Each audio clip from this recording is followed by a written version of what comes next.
You done fucked it up.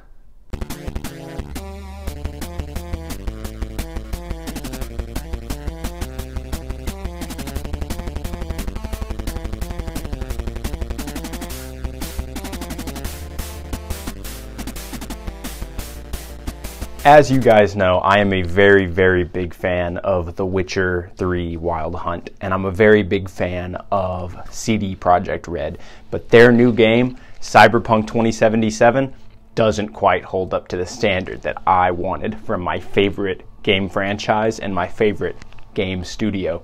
Now, you may be wondering, Angry Joe, why don't you like this game that much? And let me start by telling you guys that it took me, on my internet, 4 hours to download this game. This game is over 100 gigabytes in size. That's a big game. The issue that we gamers have is that we want to play games instantly upon release. Our gamer brains can't bear to wait any longer than, say, 5 or 10 minutes for a game to be ready to play. Back in the good days when CD Projekt Red released good games like The Witcher 2 on Xbox 360, you could just slide that disc right in and off to the races you went. You could play that game however long you wanted, whenever you wanted, no updates, no patches, none of this fancy new millennial liberal garbage that these game companies are throwing at us. Welcome to Night City, citizen. You may enter the city after downloads for 5.5 hours. You know, I felt sort of betrayed by CD Projekt when I was playing this game. In the character creator, which is vast in most regards, there is no option to include both a penis and vagina on your character. That's really upsetting to some of my hermaphrodite friends who are gamers as well. Halt, citizen. It is time for an inspection. Let me see your papers.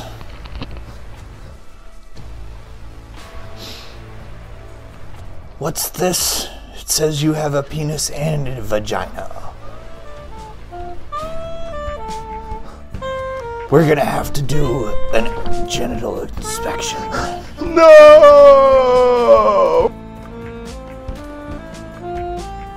The story of Cyberpunk 2077 revolves around your character, V, probably for virgin, as in the people who are playing this sort of game, and their quest to become notorious or infamous in Night City. Now, the problem with this story is that it never once, not even in a cameo or a cutscene or a magazine or an advertisement, references Gerald from The Witcher 3. And I think that that is a huge disservice to the games that made CD Projekt Red, famous, put them on the map, made everybody love their games. If the story for Cyberpunk just had 1 or 2, maybe even a couple hours of references to Gerald and Cirilla, maybe the game would have been good, but unfortunately the game doesn't quite hold up to the same standards that we would hope from CDPR. Cyberpunk 2077 has all sorts of these classic, enjoyable RPG elements. The game is a really heavy RPG game. The RPG elements are very strict in this game. For example, whenever you find yourself in entanglements with the local authorities or perhaps any crime or syndicate members, you have the option to, of course, stealth through it, talk through it, or shoot through it.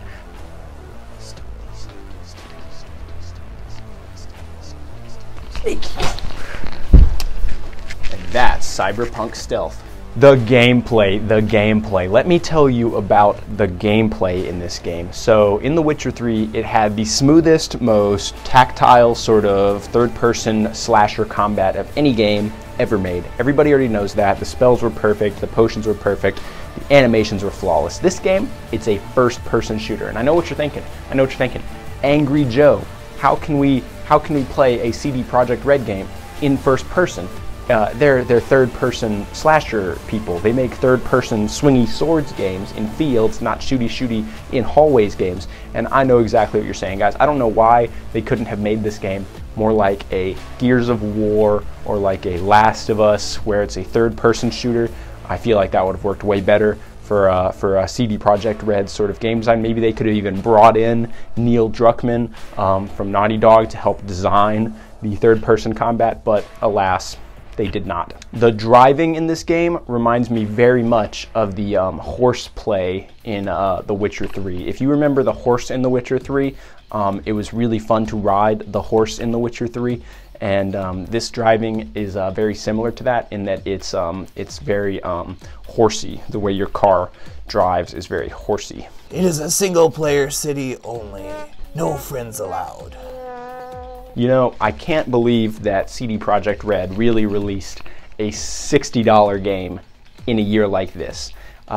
First of all video games should be free, but not free to play. They should be quality, $60 value type games, but they should only cost the consumer $0. I'm Angry Joe, and I really have a problem when companies try and charge consumers for products. That's a big problem I've always had. It's a big problem I always will have. It's problems like my friends Boogie and Total Biscuit always have. You know, these sort of practices are just predatory, especially in the coronavirus, COVID-19 landscape that we live in now. How dare you, CD Projekt Red? How dare you charge consumers for a product in a year like this? How dare you? And you know, this game is, by all stretches, a game about hacking, sort of a hacking game. You sort of go around and hack things. It takes place in the future. There's all sorts of computers connecting everything. So you have to hack lots of them to get into rooms and get into computers and unlock cars and get people's money. Sometimes you're activating or deactivating robots. There's lots of hacking in this game. It sort of builds on the hacking mechanics of other games. And the hacking is very good in this game. I was very happy to hack in this game. The hacking is good. It's not great, but the hacking is good. One thing that I was very disappointed by was the lack of co-op or multiplayer or team deathmatch or something like that in this game. I've gotten really used to hanging out with my friends this year through video games. We sort of hang out, we get together, we shoot each other, we shoot other people, and in video games. And I felt like the addition of a multiplayer or co-op or team deathmatch sort of mode, search and destroy, would have been really good in a game like this, so I could play it with my friends. Unfortunately, the game did not include a co-op mode, and I was very distraught. Me and Other Joe were very distraught. Hey guys, Angry Joe here with Other Joe. We're playing some Cyberpunk, and what is that? I just noticed that this game doesn't have any local co-op split screen options. What the fuck, CD Projekt Red? What the fuck, CD Projekt Red? No co-op, no multiplayer? You know, Cyberpunk 2077 may not have been the game that we were all hoping. It may not hold to the standard of Call of Duty or Super Mario Kart, but overall, I'm gonna have to rate this game a 10 out of 10 with my badass seal of approval right on it. You guys are gonna love this game. I loved this game. Everybody should play this game. Buy all the DLC, spend all the money on your microtransactions. Get out there, samurai. We've got a city to burn.